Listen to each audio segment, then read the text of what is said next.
Good evening, visitors. Welcome to the Australian War Memorial's last post-ceremony. My name is Lexa Peterson, and joining us today from the Australian Army is Warrant Officer Ceremonial, Warrant Officer Class 1, Damien Wolfe. We warmly welcome the family of Pilot Officer William Alexander Graham, whose story will be told shortly. We are honoured to acknowledge Mr. Marcin Kowalski, Charge d'Affaires ad interim at the Embassy of Poland in Canberra. We warmly welcome the Katyn and Smolensk Rally and Polish Ex-Servicemen's Association delegations. Group Captain Macaulay Cottrell, Secretary of the ACT Division of the Air Force Association. Ramon Fenton, President of the Women Veterans Network Australia. Veteran Mr. Peter Rudland, and the international delegation hosted by Visit Canberra. We welcome the veterans who have served, those that are still serving, and the families that love and support them. The live stream of this ceremony is made possible by the Returned and Services League of Australia and the RSL and Services Clubs Association. We welcome members who are watching the broadcast of this ceremony across Australia. During this evening's ceremony, wreaths will be laid at the base of the pool of reflection by family and visitors to the memorial. If you're able, please stand and join in singing the national anthem.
Visitors who are able, please be seated.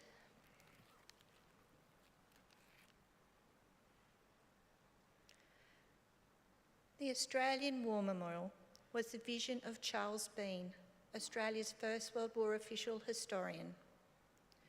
Bean landed with the Australian troops at Gallipoli and stayed with them at the front through to the end of the war. The idea of this national memorial and museum came to him at Pozières, France, in the depths of the bloody fighting of 1916. Bean's idea was that this would be a place where family and friends could mourn loved ones buried in faraway places. It would also be a place that could help all Australians understand what these men and women had endured and what they had done for us.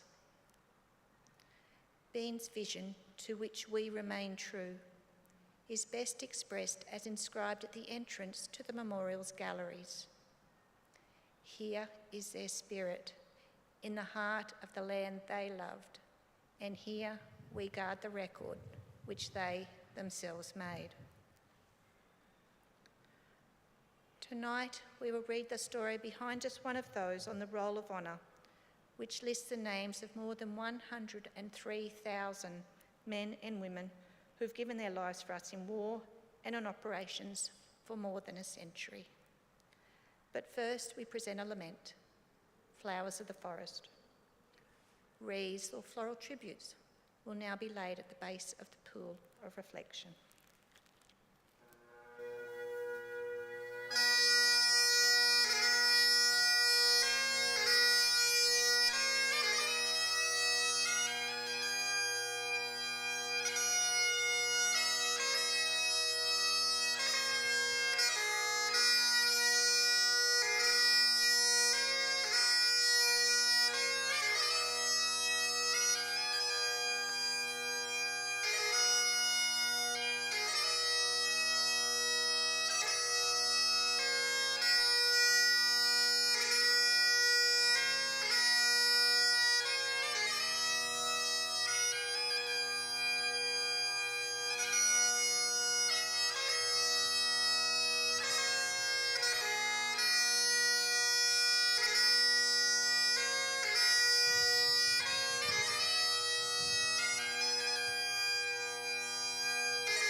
Today, we remember and pay tribute to Pilot Officer William Alexander Graham.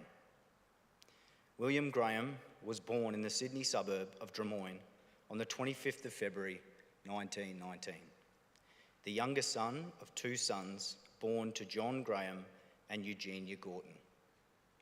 William, known as Billy, grew up in the suburb of Queenscliff and attended technical trade schools in Mossman and Ultimo. At the age of 15, Billy began an apprenticeship as a carpenter in the family business Graham and Pinder, and at the outbreak of the Second World War, he was working as a builder. By then, he had already served 14 months with the militia, parading part-time with the 17th Battalion. On the 1st of July 1941, William Graham enlisted in the Royal Australian Air Force. With few training slots available for new airmen, he was put in the reserve until a place in the training scheme could be found for him. Called up in October 1941, Graham was immediately posted to No. 1 Initial Training School at Somers, Victoria. Here he learnt the basics of military drill, parade and physical training, and instructors observed his suitability for the various aircrew roles. Graham was mustered as a pilot. Posted to the No. 10 Elementary Flying Training School at Temora, New South Wales, William learnt to fly on the de Havilland Tiger Moth. He embarked at Melbourne for Canada on the 22nd of May 1942. Arriving at the Royal Canadian Air Force Station of Carberry, Manitoba, Graham joined the No. 33 Service Flying Training School and learned to fly the twin-engined Avro Anson. Now a temporary flight sergeant, Graham qualified as a pilot, earning his wings on the 23rd of October 1942. As part of the Empire Air Training Scheme, he was one of almost 27,500 Royal Australian Air Force pilots, navigators, wireless operators, air gunners and flight engineers who, throughout the course of the war, joined Royal Air Force squadrons or Australian squadrons based in Britain. William Graham arrived in England and was posted to various Royal Air Force bases to complete advanced training, beam approach training and battle school. At No. 21 Operational Training Unit in July 1943, Billy crewed up. This was a self-selecting process of placing all different trades of aircrew into one room and allowing them to sort themselves into crews. With himself as pilot, Graham's crew consisted of 5 Britons: a navigator, wireless operator, flight engineer, bomb aimer, and mid-upper gunner, and 1 Australian rear gunner. At 24, Graham was the oldest. The other crew ranged in age from 19 to 22 years. Their final stage of their training was a conversion course to operate the Avro Lancaster heavy bomber. In January 1944, Graham received a commission and was made pilot officer. On the 23rd of February 1944, the crew were posted to No. 463 Squadron, Royal Australian Air Force. Based at RAF Waddington in Lincolnshire, the squadron formed part of Bomber Command, conducting nighttime bombing raids over Germany. Flying with Bomber Command was dangerous work. 44% of airmen were killed. These high rates of loss were daunting, particularly as men had to fly 30 missions to complete a tour of operations. The risks were particularly true for Graham's squadron. No. 463 sustained the highest loss rate in proportion to size of any of the Australian bomber squadrons. By mid-March, Graham and his crew had completed 3 bombing missions over occupied Europe. On the night of the 15th of March 1944, Bomber Command launched a major raid on the German city of Stuttgart. Known as a maximum effort raid, a total of 863 heavy bombers were dispatched to attack the target, 17 of which were from number 463 Squadron. Flying Lancaster ED-606 JOE, Pilot Officer William Graham and his crew took off from RAF Waddington just before 7:30 at night, with nearly 3 tonnes of bombs on board. Despite unexpectedly strong winds, heavy flak, and many searchlights, they successfully completed the mission. Returning to RAF Waddington as they circled the aerodrome waiting to land, Billy Graham's aircraft collided with another Lancaster. Both crashed to the ground and all 14 crew were killed. The other Lancaster was from number 625 Squadron and had taken part in the same raid. Its crew were British and Canadian. Those killed on Graham's crew were Royal Air Force Sergeants Henry Baxter, James Coates, Thomas Jones, David Munro, and James Jamieson, Royal Australian Air Force Sergeant Alfred Humphreys, and Pilot Officer William Alexander Graham, who was 25 years old.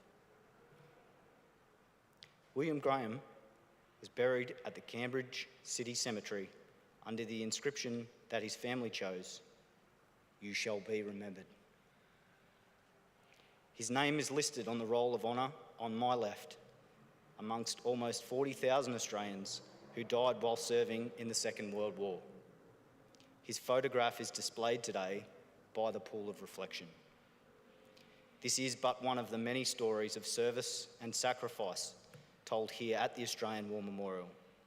We now remember Pilot Officer William Alexander Graham, who gave his life for us, for our freedoms, and in the hope of a better world.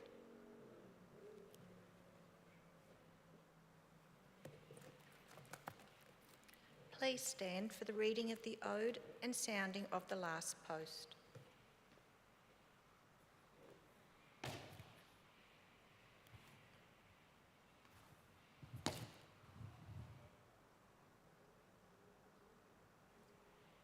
They shall grow not old, as we that are left grow old.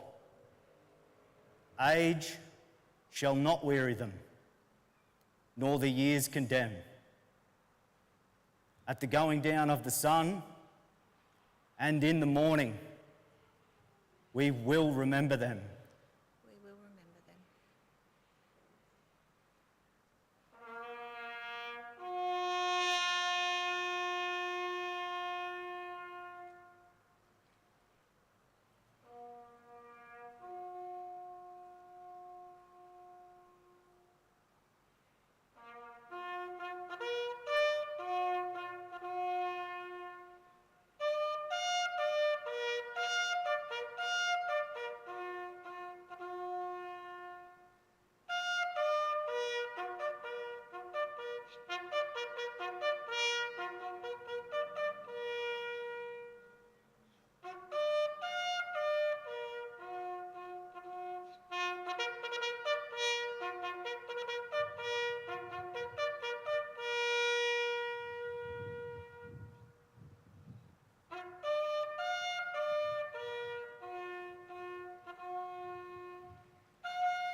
Lest we forget. Lest we forget.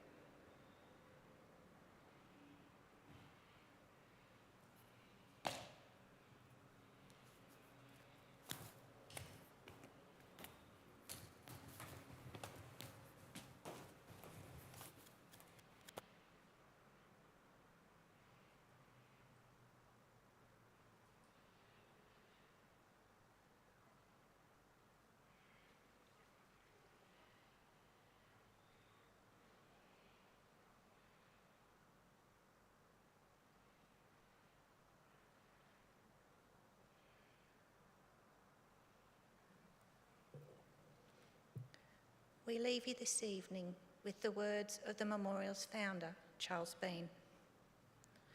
Many a man lying out there at Pozieres or in the low scrub at Gallipoli, with his poor, tired senses barely working through the fever of his brain, has thought in his last moments, well, it's over. But in Australia, they will be proud of this. Ladies and gentlemen, that concludes the last post ceremony. On behalf of the Director, staff and volunteers, thank you for visiting the Australian War Memorial today and for your continued support during the Memorial's development project. We wish you all a very pleasant evening.